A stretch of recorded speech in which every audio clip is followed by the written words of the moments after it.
جب آنکھیں نفس کی پسندیدہ چیزیں دیکھنے لگیں تو دل انجام سے اندھا ہو جاتا ہے۔ صبر کرنے سے کوئی مصیبت باقی نہیں رہتی، بے صبری پر کوئی اجر و ثواب نہیں ملتا۔ آنسو کا ہر قطرہ دنیا کی ہر چیز سے زیادہ مہنگا ہے، لیکن کوئی اس کی قیمت اس وقت تک نہیں جان سکتا جب تک وہ اس کی اپنی آنکھ سے نہ نکلے۔ ہر آنے والے نے ایسے پلٹ جانا ہے جیسے وہ کبھی تھا ہی نہیں۔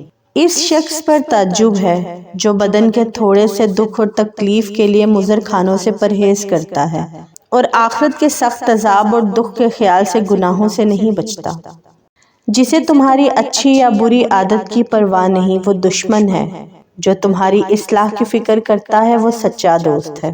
جو شخص اپنے نفس کی حقیقت سے ناواقف رہتا ہے وہ اپنی حالت کی اصلاح سے بے نیاز رہتا ہے۔ فرصت کے اوقات بادل کی طرح جلدی گزر جاتے ہیں، تمہیں ایک نیک کام کرنے کا بھی موقع ملے تو اسے غنیمت سمجھو ورنہ ندامت حاصل ہوگی۔ تمہارے ساتھ رہنے والا تمہارے نفس کی اصلاح میں معاونت نہیں کرتا تو اس کا ساتھ وبال ہے۔ جو شخص اللہ کو رات کو پکارتا ہے اللہ اسے غنی کر دیتا ہے، اور جو اس کی اطاعت اختیار کرتا ہے اللہ اسے برگزیدہ کر دیتا ہے۔ جو اللہ کے سوا کسی دوسرے سے نفع پہنچنے کی امید رکھتا ہے اس کی امیدیں جھوٹی ثابت ہوتی ہیں۔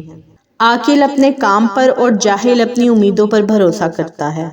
عاقل کمال چاہتا ہے اور جاہل مال چاہتا ہے۔ انسان کی نظر اس کے دل کو جدھر چاہے کھینچ کر لے جاتی ہے۔ جو زیادہ ہنستا ہے اس کا دل مردہ ہو جاتا ہے، جو زیادہ غصہ کرتا ہے وہ جلد ہلاک ہو جاتا ہے۔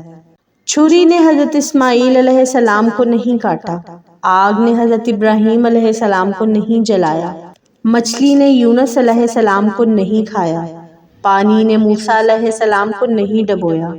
اللہ پر توکل کرو، بے شک اللہ حفاظت کرنے والا ہے۔